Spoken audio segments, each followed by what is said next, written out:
7:31 minutos, Día Mundial sin Tabaco, 31 de mayo. Es una celebración anual para recordarle al público acerca de los peligros que supone el consumo de tabaco. Y me acompaña Ali García Calvet, ¿se pronuncia? Calvete.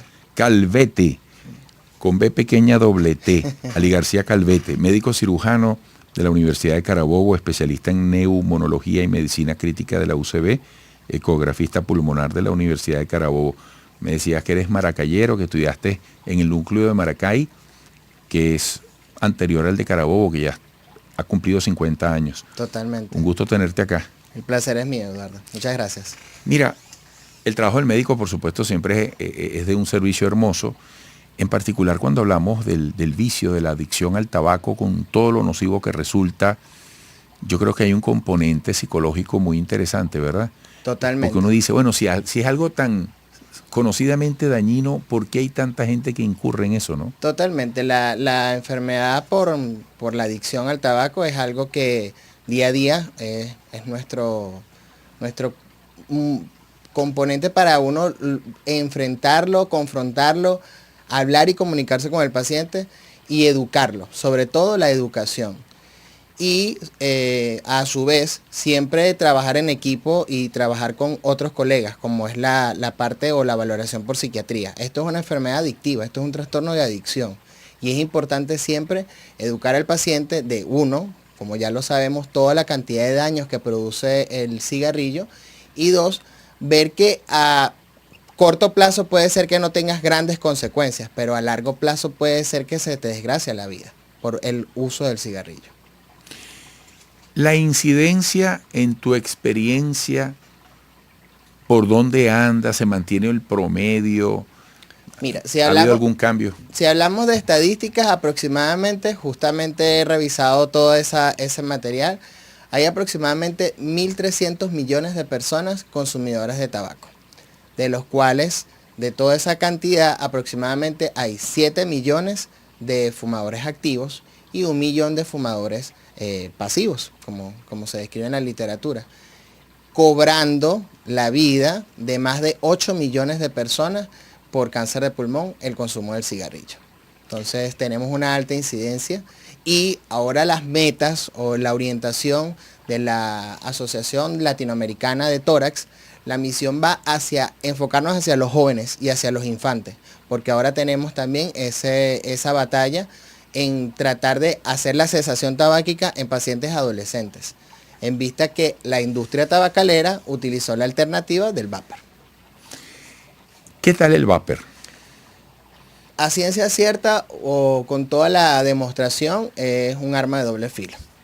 ¿Por qué? Porque fue implantada con la intención de el abandono o la cesación tabáquica, pero todo lo que son sus componentes afectan al pulmón tarde o temprano. Toda su formación o estructura afecta a toda la vía respiratoria superior. Entonces tenemos que sigue haciendo daño. Es un arma engañosa. Es algo engañoso, una publicidad engañosa, porque al final el paciente va a seguir con la adicción. El paciente va a seguir continuando con el hábito tabáquico. Amigos, estamos conversando con Ali García Calvete, médico cirujano de la Universidad de Carabobo, especialista en neumonología y medicina crítica de la UCB, ecografista pulmonar de la Universidad de Carabobo, a propósito del Día Mundial sin Tabaco, 31 de mayo.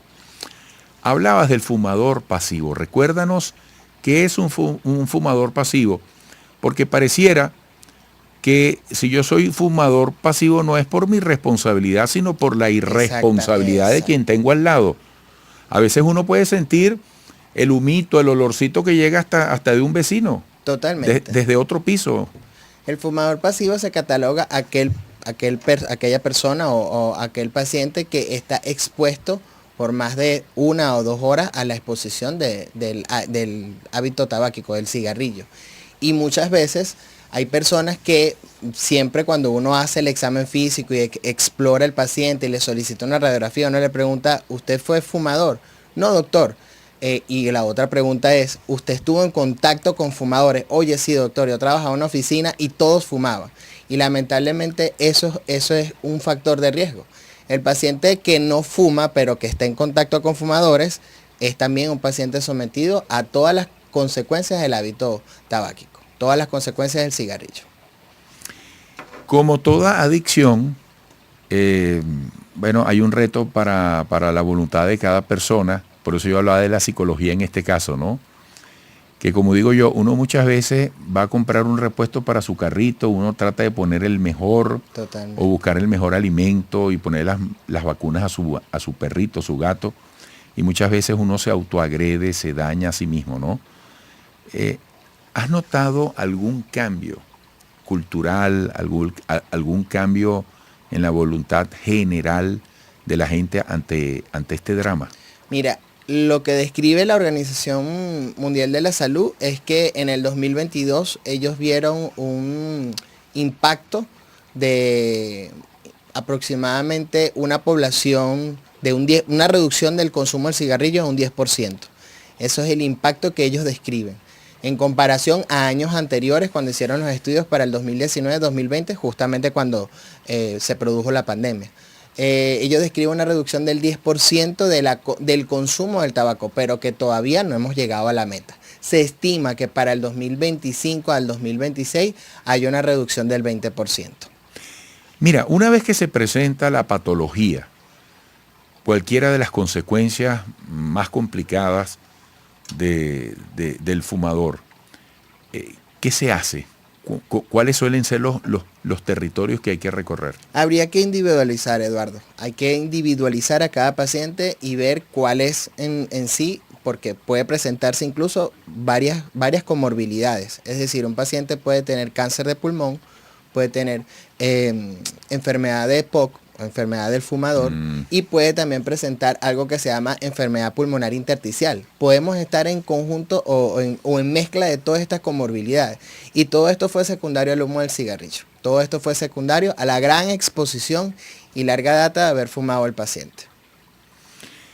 ¿Qué consecuencias, incluyendo el cáncer y esto que acabas de decir, suelen ser las más comunes? Oye, porque al final cuando hablamos de estos dramas, hay un daño no solamente para el paciente en sí, para su entorno familiar, bueno, los condicionamientos, las limitaciones que vienen, ¿verdad? Totalmente. Yo siempre le digo a los pacientes, es un vía crucis.